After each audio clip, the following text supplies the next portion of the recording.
تو موسیٰ علیہ السلام نے خواہش کا اظہار کیا کہ مجھے ان لوگوں سے ملوایا جائے۔ تو موسیٰ علیہ السلام سے کہا گیا کہ ٹھیک ہے، آپ اس سفر پہ جائیں، اور ان کو کچھ نشانی بتا دی گئی کہ اس سفر پہ آپ جائیں گے تو آپ کی ملاقات ایک ایسے صاحب سے ہو جائے گی جو کہ آپ سے زیادہ علم رکھتے ہیں۔ تو موسیٰ علیہ السلام اس سفر کے اوپر اپنے ایک شاگرد کو لے کر نکلے ہیں۔ جب وہ شاگرد کو اپنے سفر پہ لے کے نکلے ہیں تو ان کو کیا معاملات پیش آئے ہیں، یہ سورۃ الکہف کے اندر ہمیں بیان کیا گیا ہے، ہمیں بتایا گیا، اور ہم اس کو ڈسکس کرتے ہیں۔ جبکہ موسیٰ نے اپنے نوجوان سے کہا کہ میں تو چلتا ہی رہوں گا یہاں تک کہ دو دریاؤں کے سنگم پر پہنچوں، خواہ مجھے سال ہر سال چلنا پڑے۔ یہ سورۃ الکہف جو کہ 18 نمبر سورت ہے، اس کی 60 نمبر آیت ہے کہ موسیٰ علیہ السلام نے اپنے ساتھی سے کہا کہ میں تو چلتا ہی رہوں گا اس رستے پر، چاہے مجھے سال ہر سال چلنا پڑے۔ اس میں یہ ہمیں پہلی بات پتہ چلتی ہے کہ جب آپ کو یہ ارادہ ہو کہ آپ صاحب علم کے پاس جائیں گے،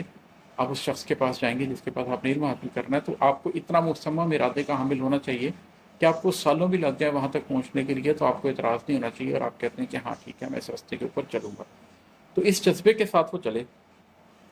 جب وہ دونوں دریا کے سنگم پر پہنچے، وہاں اپنی مچھلی بھول گئے جس نے دریا میں سرنگ جیسا اپنا راستہ بنا لیا۔ اب ایک مچھلی جو کہ ذبح ہوئی ہوئی ہے، تلی ہوئی ہے، پکی ہوئی ہے، ذبح تو جانور مچھلی نے کیا ہونا ہے، لیکن ایک مچھلی جو کہ تلی ہوئی مچھلی ہے، کھانے کے لیے تیار ہے، وہ مچھلی وہ لے کر ایک باسکٹ میں یا اس کو اپنے ساتھ لے کے جا رہے ہیں کہ بھوک لگنے کی صورت میں کھائیں گے۔ اور وہ جب دو دریاؤں کے سنگم پر پہنچے ہیں تو وہاں پر وہ مچھلی جو ہے اس کو اپنی بھول گئے، اور اس نے دریا میں سرنگ جیسا راستہ بنا لیا۔ اب پہلا سوال یہ ہے کہ یہ دو دریا کیا ہیں جن کے سنگم پر وہ ملے؟ تو کیونکہ ہم اس سفر میں جانتے ہیں کہ وہ پہلے ہی ٹیسٹ آف نالج کے اس ڈومین میں ہیں، انہوں نے نالج کلیم کی اور اللہ تعالیٰ نے کہا ہے کہ آپ سے زیادہ نالجیبل بھی کوئی ہے، تو میری انڈرسٹینڈنگ یہ ہے کہ میٹافوریکلی ہمیں یہ بتایا جا رہا ہے کہ یہ وہ جگہ ہے جہاں پر ریور آف انٹرنل نالج اور ریور آف ایکسٹرنل نالج، علوم ظاہر کا دریا اور علوم باطن کا دریا ملتے ہیں، اس سنگم پر یہ پہنچے۔ اور اس سنگم پر کیا ہوا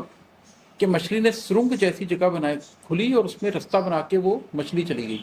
اس کی کیا انٹرپریٹیشن کی جا سکتی ہے؟ ایک تو یہ کہ ایک سرنگ جیسی جگہ کھل گئی، اس کا مطلب ہے ایک پورٹل کھل گیا، اس کا مطلب ہے کہ وہ کوئی ایسی جگہ ہے جہاں پر ٹائم اور اسپیس کی ریئلٹی بدل جاتی ہے، اور جب اپنے ایسے دریا کے سنگم پر ہوتے ہیں جو علوم ظاہر اور علوم باطن کا